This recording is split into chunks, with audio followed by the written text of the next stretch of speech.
Society has this way of looking at people who cut ties with their family. They get labeled as cold or heartless or just damaged. But what if that whole narrative is completely backwards? What if walking away isn't a sign that something's wrong with you, but a profound act of psychological health? Well, today we're going to dive into the work of Carl Jung to explore a radically different take on family estrangement. And this one idea from Jung, it pretty much flips everything we think we know about family right on its head. See, he's not just suggesting that leaving is okay. He's arguing it's a sign of profound health. He saw that the people who walk away weren't actually the broken ones. No, they were the ones who were finally waking up in a family that, frankly, preferred everyone stay asleep. So, to really get why someone would leave, we first have to understand the house they're leaving behind. Jung's work takes us right inside the invisible architecture of family dynamics. And what he found was a place often filled with, well, sleepwalkers. At the very heart of this house is something Jung called the collective family unconscious. Now, imagine it like an invisible contract you were handed the day you were born. You never read the terms, but you're expected to follow them for your entire life. These are the secret family rules, right? Which secrets you have to keep, which emotions are absolutely forbidden, and which truths everyone just agrees to pretend don't exist.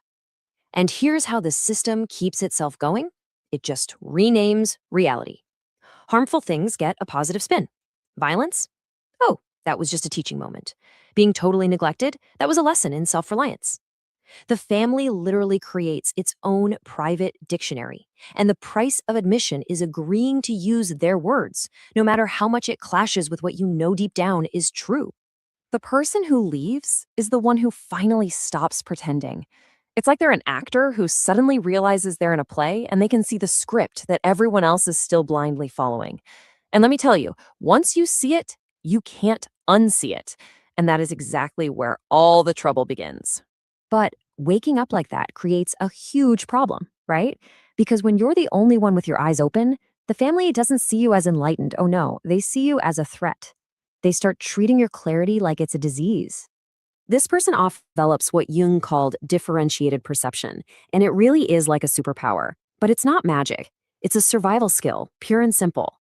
They had to become experts at reading the air, at sensing the massive gap between the words people were saying and what they were actually feeling. They had to, because their emotional safety literally depended on it. So the family points the finger and labels this person, the identified patient. They'll say things like, "You're just too sensitive," or "You're the one causing all the problems." But Jung completely reframes this. The person isn't the sickness, they're the symptom. They're like the fever the family develops to signal a deep, hidden infection that nobody else wants to admit is there. Well, you can imagine this kind of tension can only build for so long. Eventually, the person carrying the truth for everybody else hits a breaking point, and that leads to what is often the most difficult decision of their entire life. Leaving is rarely an explosion. It's more like a slow erosion. Jung's work talks about the accumulation of small deaths. Every time you're told to ignore what you know is real, every time you're punished for drawing a perfectly reasonable boundary, that's a tiny piece of your spirit dying. And this happens again and again and again, until one day, all the emotional noise just stops. And all that's left is a cold, quiet certainty. And that's the absolute key right there. The final break, it often isn't about anger or even sadness. It's a choice made from a place of pure survival.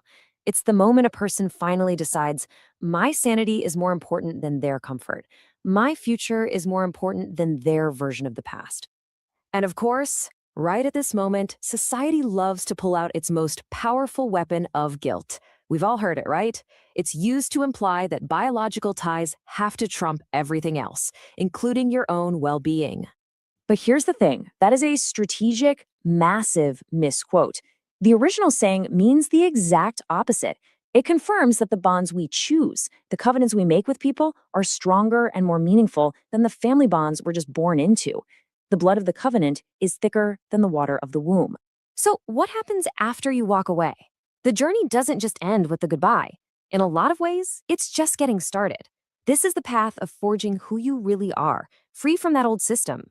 Jung called the mask we wear to survive on our family the persona. It's the role we played. Maybe you were the peacemaker or the scapegoat or the caretaker. When you leave the family, you're not required to wear that mask anymore, and it starts to crack.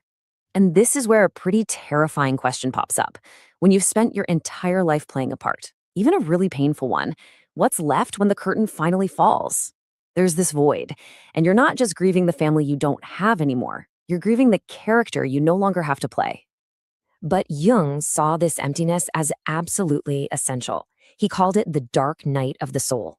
It is not a sign that you've made a terrible mistake.